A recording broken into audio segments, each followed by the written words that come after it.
దేవా పాపినయ్యా. క్రీస్తు ప్రభునందు ప్రియమైన దేవుని విశ్వాసులారా, తపస్సు కాలము 15వ రోజు ధ్యానాంశము అబద్ధం, అసత్యం.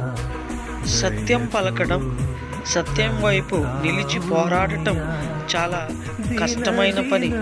ఆది తల్లి అయినటువంటి యావమ్మను సైతాను అసత్యం చెప్పి మోసగించింది. ఎందుకంటే సైతానికి ఉన్న మరో పేరు అపవాది, అబద్ధీకుడు. దేవునికి ఉన్న మరో పేరు సత్యవంతుడు.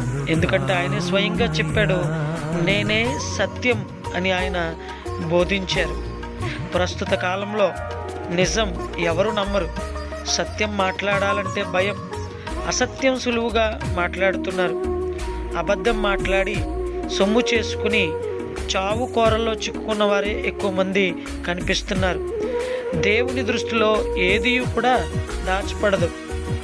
మనం లేచుట, కూర్చుండుట, మనలో తలంపు పుట్టక ముందే తెలుసుకోగల శక్తి సంపన్నుడైన దేవుని వద్ద నుండి ఏదైనా దాచగలమా? అందుకే యేసు ప్రభు దాచబడినది బట్టబయలు కాక మానదు అని హెచ్చరించారు. కావున దేవుని బిడ్డల నోటి నుండి అవును లేదా కాదు అనే మాటలతోనే మన సమాధానం ఉండాలని బైబిల్ బోధించుచున్నది.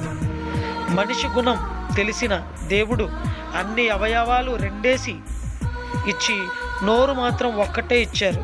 కారణం, అది తెచ్చిపెట్టు చావు ఘోరమైన చావు. కళ్ళలాడు మూర్ఖుని కన్నా చిత్తశుద్ధితో జీవించు పేదవాడు మేలు. అసత్యము పలుకుట కంటే దరిద్రునిగా ఉండుట మేలు అని సామెతల గ్రంథము 19వ అధ్యాయంలో మనకి తెలియపరుస్తోంది బైబిల్ నందు. అబద్ధములు చెప్పేవారు అపనిందలు పుట్టించేవారు మరియు శాపగ్రస్తులవుతారు. అట్టివారు శాంతియుతంగా జీవించలేరు. ఇటువంటి అబద్ధాల వలన అనేక మంది కుటుంబాలలో అశాంతి నెలకొంటుంది. కాబట్టి ప్రియమైనటువంటి దేవుని బిడ్డలారా, మరి ఈ తపస్సు కాలంలో మనందరము కూడా మరి అసత్యమును చెప్పటం విడిచిపెట్టి సత్యబోధను బోధించినటువంటి దేవునికి నిజమైన సత్యమైన బిడ్డలుగా మారదాం. ఆత్మ పరిశీలన. ఒక్కరోజైనా అబద్ధం చెప్పకుండా జీవించానా? అబద్ధాలు చెప్పడం అలవాటుగా మారిందా? దయగల మా ప్రభువా, నీవలే సత్యవంతునిగా బ్రతికే జీవితాన్ని నాకు దయచేయమని పిత, పుత్ర, పవిత్రాత్మ నామమున ఆమేన్.